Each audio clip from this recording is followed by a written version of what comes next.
Okay, so in the world of healthcare technology, there is a massive battle brewing. We're talking about two giants, Epic and Oracle, who are in this really high stakes race to solve one of medicine's biggest, most persistent problems, and they're using AI to do it.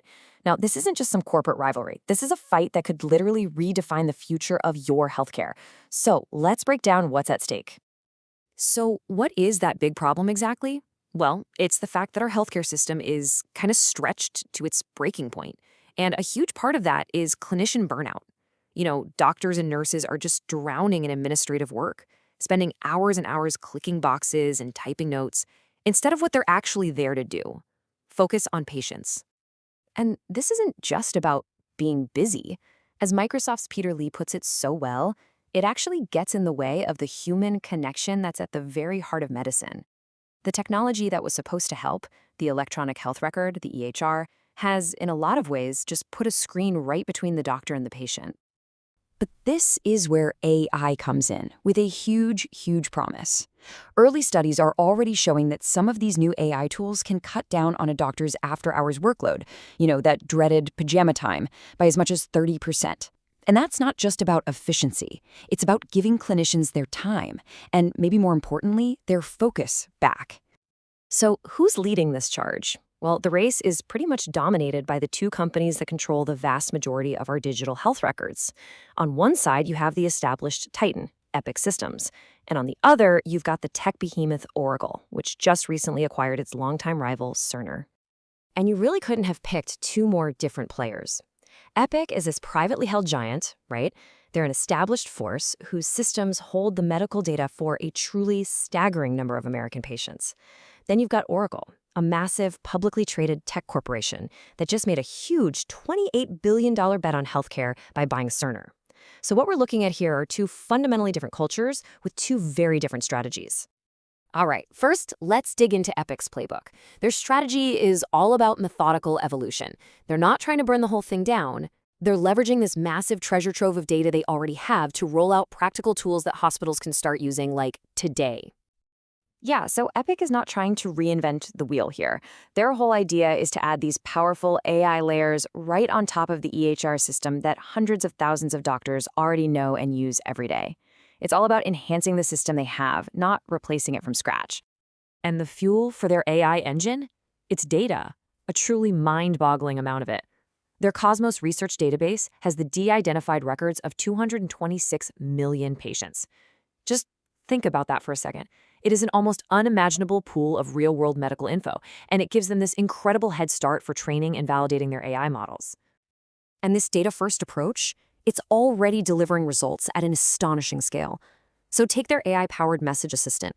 It helps doctors draft replies to patient emails. It is already generating over 1 million draft messages every single month. This isn't some pilot program in a lab. This is AI deployed and working in the real world right now. And it's not just about text either. Their ambient voice AI, which is basically a tool that listens to a doctor-patient conversation and automatically turns it into a clinical note, that's already being used or piloted in 186 healthcare organizations. So you see the strategy, right? It's clear. Deliver functional AI tools into the hands of clinicians as fast as possible. Okay, so if Epic's strategy is evolution, Oracle's is, well, it's pure revolution. They're not just adding new features. They're making a massive bet on a bold, ambitious, and total ground-up rebuild of the entire Cerner system.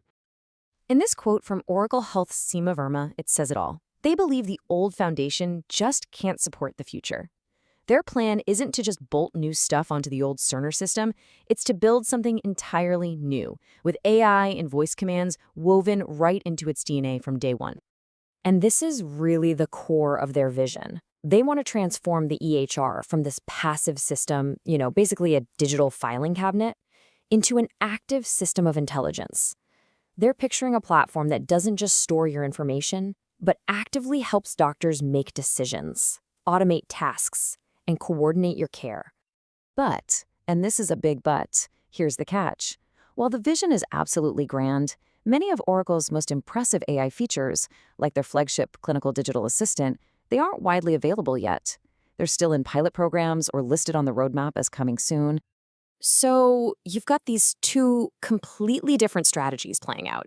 One is all about deploying tools right now. The other is about building a brand new platform for tomorrow. So the big question is, who's actually winning this race today? Well, if you look at the data, we get a pretty clear answer, for the moment at least. A Gartner survey of hospital CIOs looked at who was using generative AI tools, AI that can create new content like summaries or text. What they found was that 60% of hospitals using Epic are actively using these tools. For Oracle's Cerner, that number is just 25%. So, in terms of current real world adoption, Epic has a pretty significant lead. This table really just boils it all down, doesn't it? Epic's big advantage is in what's working right now. They have widely deployed tools, and they're powered by that massive data advantage. Oracle's advantage is its powerful cloud infrastructure and its revolutionary vision for what comes next. It's a classic race between the steady incumbent and the disruptive challenger, a real-life innovator's dilemma playing out in healthcare. So let's move past the corporate competition for a second. How does this AI race actually affect us? Because this technology, it's about to fundamentally change the experience of both giving and receiving medical care. So what does it all mean for you? Well, for doctors, it means less time on paperwork and more time actually focusing on patients. For us, as patients, it could mean faster replies to our questions and more face-to-face time with a doctor who isn't totally distracted by a computer screen.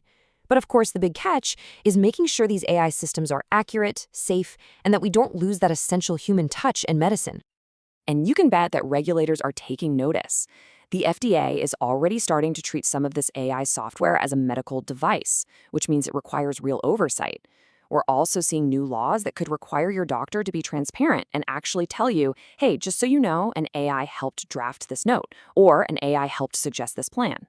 Which really brings us to a final critical question.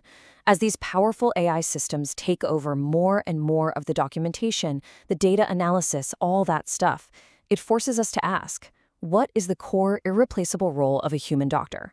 In a world of intelligent machines, what is the one thing we will always need them to be?